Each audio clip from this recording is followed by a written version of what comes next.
Lankiren sorrerarekin kooperatibismoan itsasargi bat piztu da. Nik uste dut hitza hori dela egokiena, itsasargi bat. Azkenean, erreferentzi bat sortu zelako hainbat gaietan.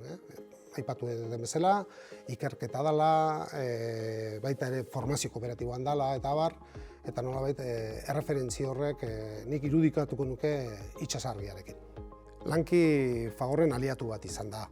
Azkenean, segurazki Fagorreko pertsonak ere parte hartu zutelako hasierako diagnostikoan. Lanki sortu zanean, egintzat diagnostikoan, Fagorreko kidekan zeuden, eta bat etorri ziren, segurazko garai hartan kooperatibismoak zituen beharren inguruan. Eta behar hauek batez ere laburtzen ziren hiru ardatz nagusienetan, ez da? Batetik, garaiko kooperatibismoan ikerkuntzan sakondu beharra zegoela, baita ere aldiro gogo eta sakon batzuk ere publikatu behar zirela edo nolabait zabaldu behar zirela kooperatibismoaren egoeraren inguruan, eta nola ez. Garai bakoitzara egokitutako formazio kooperatibo bat ere zabaldu behar zela geure kooperatibetan.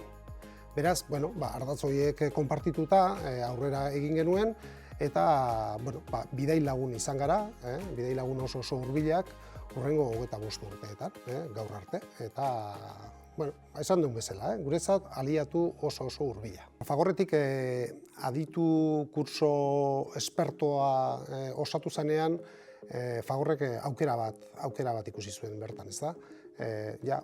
Urteak zeraman Fagorrek buelta batzuk emanez, ea nola sakondu gure pertsonen formazio kooperatiboan, ez da?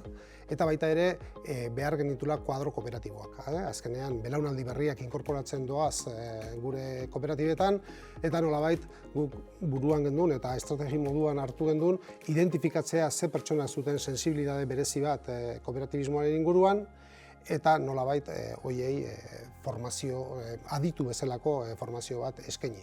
Eta hori da ingenduna hasieratik, orain dela 17 urte, hasi ginen hori egiten,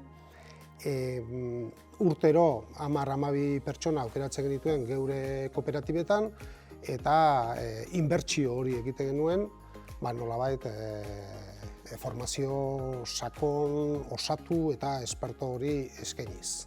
Eta, klaro, orain denboraren perspektibarekin ikusten duguna da, aditun parte hartu duten pertsona guzti horiek, horietako asko, gure kooperatibetako organoetan txertatuta daudela.